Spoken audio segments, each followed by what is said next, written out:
Today I'm going to show you how I decorated this Enid cake. Come join me.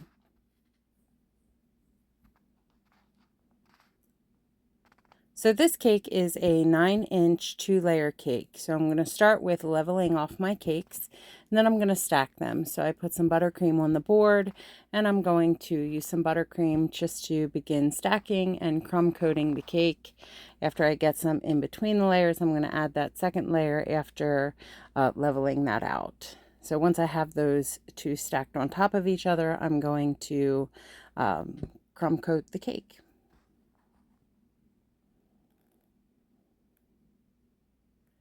So the purpose of this, of course, is just to keep the crumbs that are on the cake inside the icing so that it's not showing through on the outside decorated part of the cake.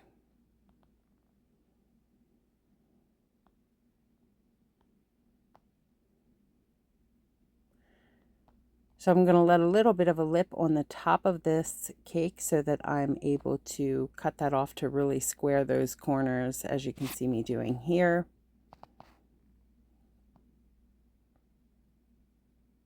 Adding a bit more extra icing around that top portion to make sure that it is fully square at the top, those crisp edges. And here I am cutting off that excess icing so that we have a crisp edge.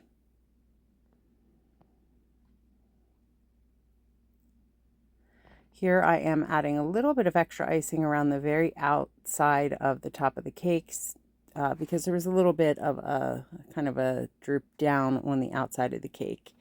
So here I am, I'm preparing, this is going to be a two-tone cake. One side's going to be black, one side's going to be pink.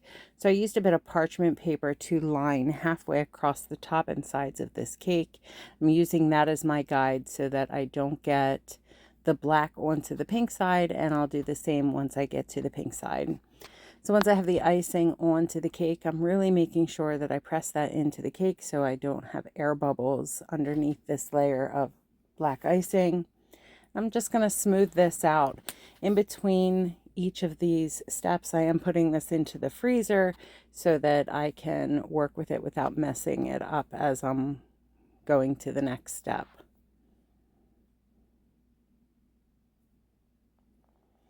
I'm just cleaning the board off a bit, and now I'm going to pull off that piece of parchment paper to reveal that straight edge that I just did.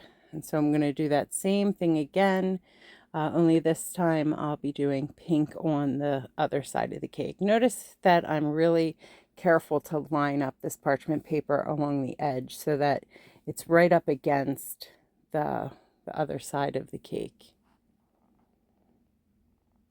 And I'm just going to do a quick coat of this icing as well. Again, pushing it so that it is definitely against that crumb coat so that I don't get air bubbles underneath. And I'm just going to work to get this as smooth as possible so that I can put it into the freezer again and peel off that parchment paper to reveal the two-toned color of this cake. Now you'll notice that my pink side is higher than the black side, but ultimately I will go back over this, and you'll see me do this, but I'll go back over and I will add additional icing to really level it off. Here I will push it up against that divider line. There is going to be an edible image in the center of this, so you're not going to see most of, well, you're not going to see this line in the center on the sides, so I'm sorry, on the top. You will see the divider line on the sides. So here I am just really cleaning it up, making the divider line look nice and crisp, making it look nice and neat, and just smoothing it as much as possible. Here I am filling that gap in between the two sides.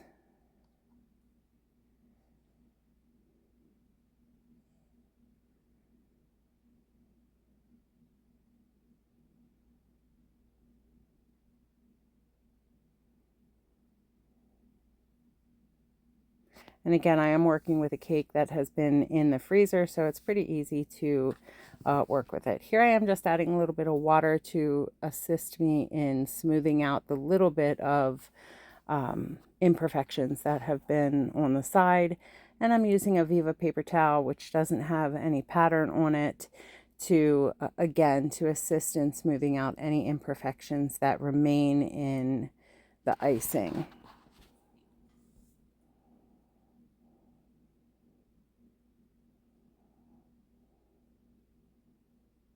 And I'm doing the same thing on the black side. A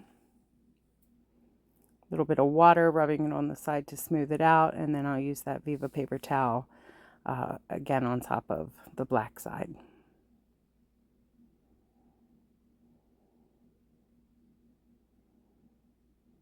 And once I have this done, I'm going to go back and I'm going to add a drip to either side of this. This is a buttercream drip, so it's my buttercream icing. I just added water to thin it out a bit, but not too thin, just so it drips down the cake but doesn't run too far down the cake. So I'm going to add some black to the black side and pink to the pink side.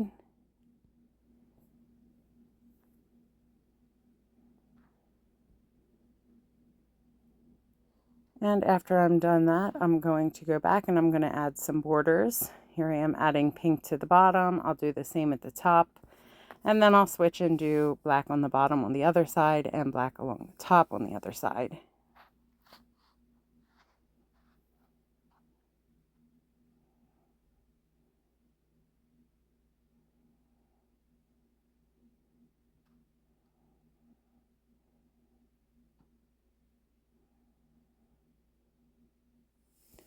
And the next thing I'm going to do is I'm going to go back and I am going to add an edible image to the top of this cake. So I'm going to peel it off of the plastic backing and I'm going to put the picture on top in the center of the top of this cake.